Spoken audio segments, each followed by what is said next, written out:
Situational awareness is something that all new lib pilots struggle with, and usually it's overcome through raw experience and being exposed to certain situations repeatedly.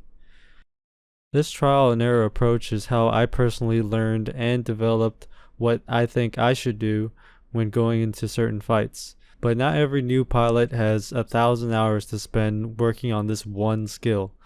So my goal in this video is to give a decent blueprint for breaking down all situations as a new lib pilot. Now, the problem with this topic is that new pilots are often overwhelmed when going into a fight.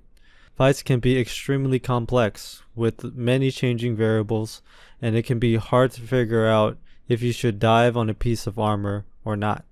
So let's start out with a very simple example and go through the process of breaking down a simple situation. First off, your gunner should try and spot and hear everything that can either be a threat or a potential farming candidate. As you can see in this situation here, Mustard and I have spotted 3 Sunders, 1 in the front of the pack and 2 in the back. After the initial spotting, you want to pick the target that you think can be destroyed with the least amount of resistance. This phase is very important. What do you see immediately around the target that you want to hit?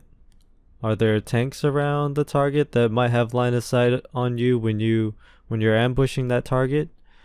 Or are there other sources of AA, Skyguards, or maybe Walker Sundies or Bassies that might be hitting you while you're hitting your target?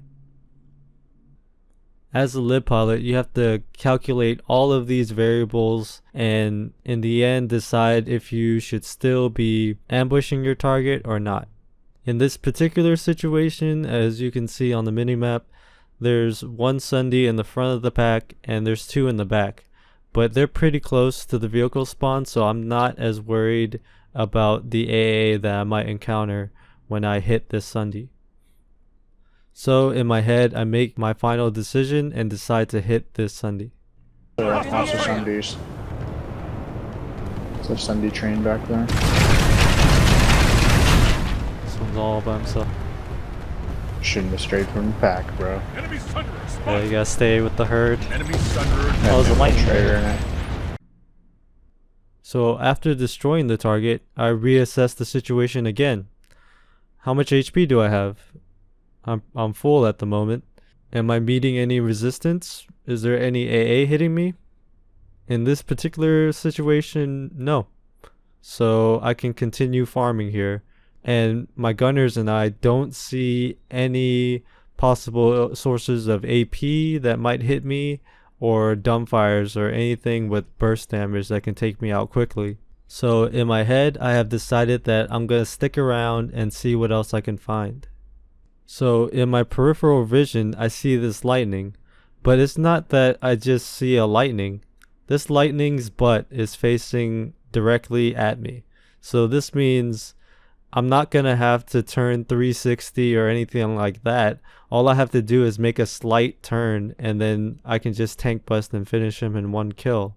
For example, if this lightning was a Skyguard and he was shooting me and instead of his butt facing me, his front was facing me, things would be different. Of course, given this particular situation, I'm still going to attack, but I would be more cautious if this lightning's butt wasn't facing me. And also, given that this particular lightning is looking away from me and is not aware, no matter what in my head, I'm going in because I know that I can finish this lightning off in just seconds as long as I hit my tank buster in the butt. So let's go ahead and do that. Oh yeah, butt's aiming right at us. So again, reassess the situation. My HP is still full. The Sunderers are still relatively far away. In all honesty, I can still stick around here, right? No immediate threat. There's a Sunder directly to my left that I might want to hit. So let's see what I do. Hella farm over there. So as you can see, in the heat of the situation, I missed that Sunder, but I decided that, I was so low to the ground that I wanted to reset the situation. And there's nothing wrong with wanting to reset the situation. It allows you the opportunity of escaping a very high chance of the time, and then you can just reset your position and start reassessing the situation all over again. And that will allow you to again prioritize your target and see what the situation can give you. Now, in this situation, I'm drifting away. I noticed that I'm getting hit. I'm meeting some resistance and I'm getting hit a little bit. And while giving Mustard Angle, he killed a Vanguard. So it's even more reason for me to just take the farm, the really great farm that I've had in this past couple of minutes, and run.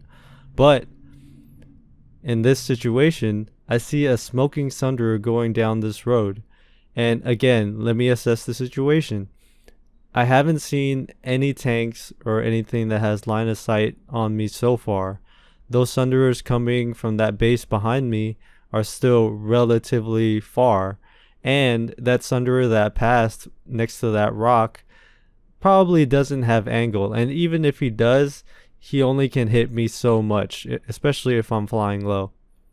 So in my head, I make the decision here to dive on this Sunderer.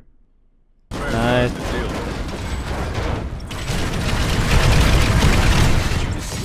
And so I killed that Sunderer. Now, again, reassess the situation, right? My HP is pretty close to half, and that's about the red line for me. Even if I'm only getting hit by sporadic AA from far away, I still want to land and repair and reset the situation entirely so I can continue looking for farm. And so I finally break line of sight and I land and repair. There's a lot of repetition in Liberator runs. A lot of the time you're going to be hitting targets, assessing situations, and then running, repairing, and then repeating that exact same process. And I feel like getting relatively decent at this particular process of breaking down situations is extremely key to becoming a decent Liberator pilot. Picking your targets wisely and going into situations that are favorable to you in the long run is extremely beneficial to not only you but your gunners as well. Being able to break down situations effectively and efficiently not only keeps you and your gunners alive, but also keeps your runs going and also keeps you farming, which creates some extremely long and extremely satisfying Liberator farms. And so I think that wraps it up for this video. I know this tips video is a little bit on the shorter side, but I really wanted specific footage for this, and also I wanted to use a specific example so that you guys can see what's going through my head and how I make decisions.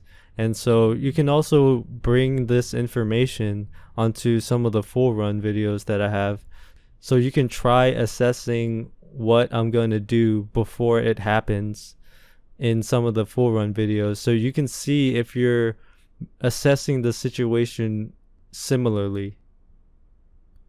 And as always, I hope you guys found this video helpful.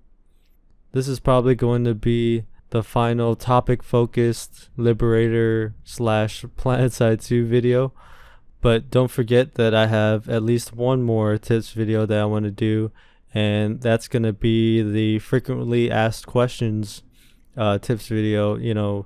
All the frequently asked questions that I get that's Liberator related, or questions that don't really require their own particular video but can just be bunched up into one questions video, I think would be a good final episode for this series.